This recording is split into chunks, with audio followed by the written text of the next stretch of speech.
6:46, tenemos información con Carlos Villarreal. Carlos, adelante. Hola Mabel, ¿cómo estás? Muy buenas noches. Buenas noches amigos de RTP. Hoy han continuado las reuniones de algunas bancadas parlamentarias con el presidente del Consejo de Ministros, Pedro Cateriano. Tenemos la del FREPAP y la de Fuerza Popular. En el primero de los casos, el FREPAP, sus representantes han planteado una serie de temas importantes, así lo consideran ellos, al jefe del gabinete ministerial, entre ellos el redireccionamiento de la estrategia contra el COVID-19. Vamos a escuchar a la vocera del FREPAP, María Céspedes, en declaraciones a la prensa. Se debe replantear estrategias sanitarias en la lucha contra el COVID-19.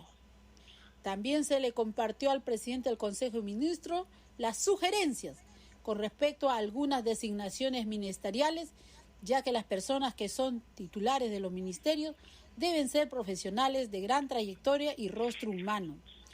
Sobre la decisión del voto de confianza, esperaremos la exposición del gabinete cateriano en el Pleno. Bueno, esa era la declaración de María Céspedes, vocera del FREPAP. Van a esperar ellos entonces la exposición del presidente del Consejo de Ministros. La presentación de Pedro Cateriano será en la primera semana de agosto, muy probablemente el día 3, pero obviamente esto queda a decisión ya definitiva de los propios parlamentarios en Junta de Portavoces. Adelante, compañeros en estudios.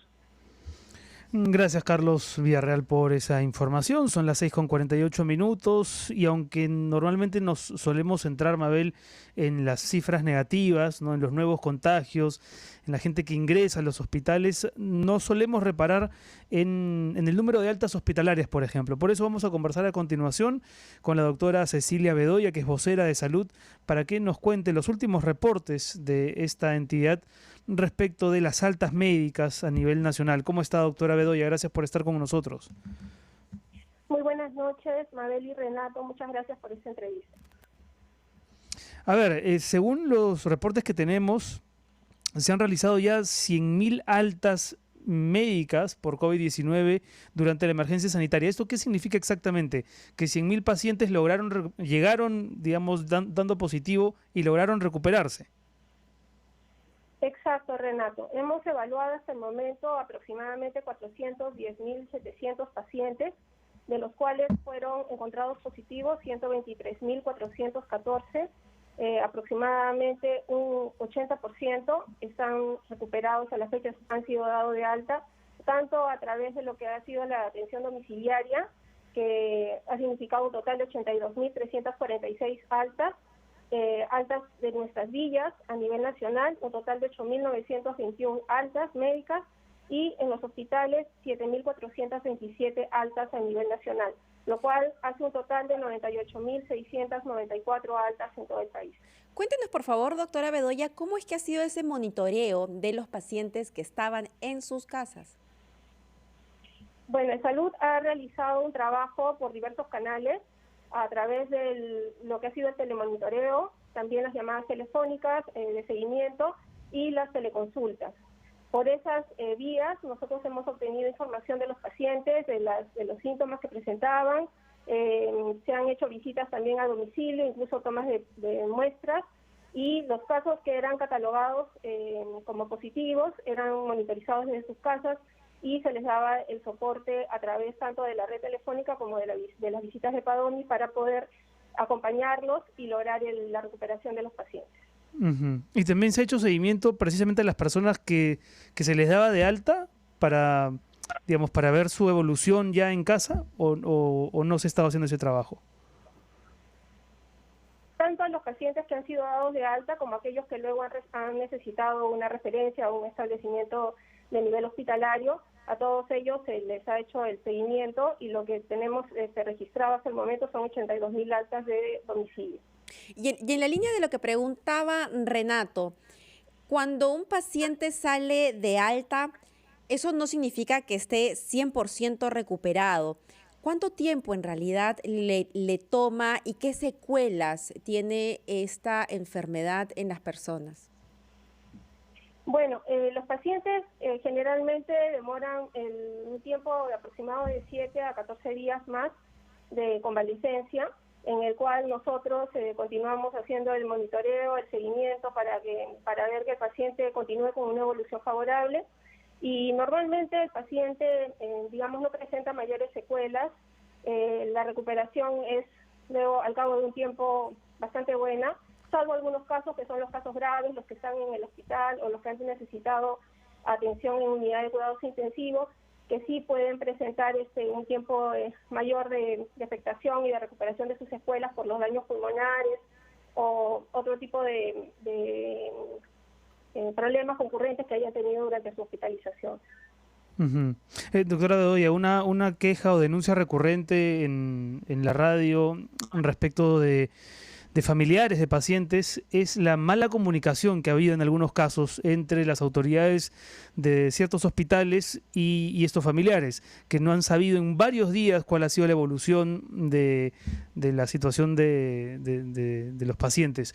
Estoy seguro que usted en la red de salud también ha escuchado de esta queja. ¿Cuánto se ha estado cuidando el tema comunicación con las personas que están fuera y que no tienen idea de cómo están evolucionando sus familiares?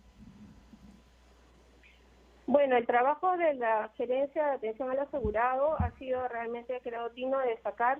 Es una situación bastante compleja la que estamos enfrentando. No es posible a veces siempre tener toda la información que los familiares quisieran, pero se han tendido los puentes a través de llamadas telefónicas a los familiares para informarles, incluso de algunas videollamadas que se iban facilitando en los pabellones para conectar a los pacientes con sus familiares, todo en un escenario donde la situación del contagio y del riesgo para el personal de salud hace difícil que podamos satisfacer al 100% las necesidades de información de la familia. Sí, doctora Bedoya, yo entiendo, y con mucho respeto, yo entiendo que usted como vocera de la institución pues tiene que resaltar los esfuerzos del personal y es digamos, es parte de su trabajo y por supuesto que desde aquí reconocemos el esfuerzo de todo el personal que muchas veces se ha expuesto al contagio y ha resultado también en cuarentena. Pero creo que las personas que nos están escuchando en este momento quisieran un poco más de realismo en esta última respuesta que usted ha dado. Porque como dice Renato, nosotros hemos recibido múltiples llamadas y las cámaras de televisión también han captado inmensas colas de parientes de pacientes que tienen que pernoctar, esperar ahí durante horas, rogando, suplicando entre lágrimas tener información de sus seres queridos. Yo le agradecería ponerle una dosis un poquito más, ¿no? Una dosis un poquito más grande de realidad y reconocer que a pesar de todos los esfuerzos, pues no siempre se cumple, porque hay muchos casos y no son casos aislados. Sí, precisamente, Mabel, quería mencionar de que más allá del esfuerzo era realmente difícil poder cubrir todas las necesidades y expectativas de la población, pero que los esfuerzos se estaban haciendo y se estaban redoblando. Estamos tratando de mejorar y trabajando muy duro, mejorar nuestros canales de información. Créeme que hay un gran esfuerzo de la gestión detrás de todo este gran problema. Obviamente, cuando los casos clínicos van incrementándose, la prioridad la tiene la atención de los pacientes y el salvar las vidas. Y a veces el tema de la información va quedando un poco postergado, pero sí debo reconocer que es un problema y está en agenda y la gestión lo está priorizando. ¿Y cómo puede hacer, por ejemplo, un familiar, es decir, cuando se da de alta a un paciente, cómo puede tener ese paciente y su familia la certeza de que se le está dando de alta en el momento? Porque también ha habido algunas denuncias de que se apuran las altas para poder destinar determinadas camas o lugares a otros pacientes. ¿Eso está ocurriendo también en la red de salud? No, altas prematuras, quiero decir. Lo que hay es una reorganización del flujo de pacientes. O sea, el paciente sale de alta de la UCI y pasa a las áreas de hospitalización. Si el paciente ya en hospitalización está mucho más restablecido, esos pacientes son trasladados probablemente a otro establecimiento, como los centros de aislamiento temporal, donde terminan su recuperación a fin de poder liberar las camas que tienen mejores condiciones y que están equipadas con mayor tecnología para atender a los casos más graves. Entonces, en ese sentido, yo haría una invocación a la solidaridad y a un poco entender estas situaciones donde a veces se hacen estos traslados, pero es con la finalidad de optimizar los recursos que son escasos. Y eso es importante destacar lo que usted acaba de mencionar. Las personas que fueron aisladas, por ejemplo, en la Villa Panamericana, ¿cuál ha sido la experiencia ahí? Nosotros creemos que la experiencia ha sido bastante positiva. Tenemos, como he mencionado hace un momento, 8.900 pacientes que han sido dados de altas de las villas. La villa ha permitido mantener aislamiento personas que tenían familiares que pertenecían a los grupos de riesgo en casa y que podían contagiarlos. Entonces, por un lado ha estado orientado un poco a contener la cadena de transmisión y por otro lado también ha ayudado al manejo de los casos leves a moderados que necesitaban ciertos cuidados, pero que no necesitaban necesariamente los cuidados de una cama de hospital. Cosas que mejorar en las villas, porque para esta situación tenemos para rato. Sí, bueno, en las villas estamos trabajando aún todavía para incrementar la capacidad de las villas. Creemos que es importante continuar apostando por este modelo que nos permite, como he mencionado, descongestionar los hospitales y facilitar el acceso de dar tratamiento, un manejo más adecuado, en mejores condiciones a los pacientes que no requieren todavía los cuidados de nivel hospitalario y sobre todo preservar que esos pacientes puedan contagiar a sus familiares o a las personas con las cuales están en contacto, sobre todo cuando pertenecen a grupos de riesgo, porque es especialmente grave y delicado cuando una persona tiene COVID y vive con adultos mayores o vive con personas que tienen una enfermedad crónica y sienten una gran angustia, una gran preocupación por no contagiar a sus seres queridos.